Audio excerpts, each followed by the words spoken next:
اعوذ باللہ من الشیطان الرجیم، بسم اللہ الرحمن الرحیم۔ السلام علیکم۔ اگر آپ نے ابھی تک ہمارے چینل کو سبسکرائب نہیں کیا تو چینل کو سبسکرائب کیجئے اور بیل آئیکن کو پریس کرنا نہیں بھولیے گا۔ اللہ تعالیٰ سے دعا ہے کہ تمام اہل ایمان پر رحم فرمائے۔ آج کل بہت زیادہ یہ باتیں زیر بحث ہیں کہ ایسی کیا وجہ ہے، خدا ہم سے ایسے کیا ناراض ہو گیا ہے کہ حج اور عمرہ جیسی سعادت کو روک دیا گیا ہے۔ تمام حرم اس وقت معصومین کے بند ہیں۔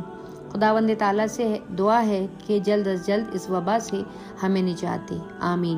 ایسا نہیں ہے کہ حج کے فریضے کو پہلی بار روکا جا رہا ہے۔ اسلامی تاریخ میں حج کا فریضہ کئی بار روکا گیا، جیسا کہ 1865 عیسوی میں، یعنی 1865 عیسوی میں اسماعیل بن یوسف السفاک نے مکہ مکرمہ پر حملہ کیا، جس کی وجہ سے حج کو روک دیا گیا۔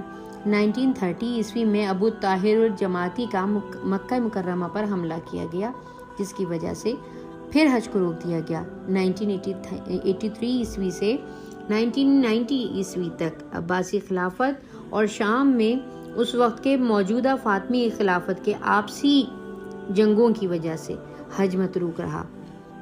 1831 عیسوی میں طاعون کی وباء پھیلی، جس کی وجہ سے حج کا فریضہ ادا نہیں کیا جا سکا۔ 1837 اور 1858 کے درمیان بھی وباؤں کا سلسلہ وقتاً فوقتاً جاری رہا اور حج ادا نہیں ہو سکا۔ 1846 عیسوی میں مکہ مکرمہ میں ہیضہ کی وبا پھیلی، جس کی وجہ سے حج ادا کیا نہیں جا سکا۔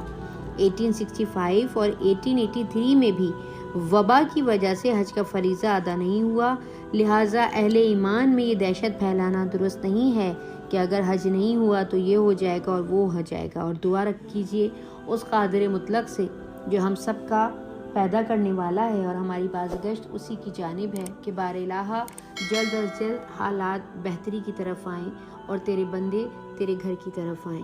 شکریہ۔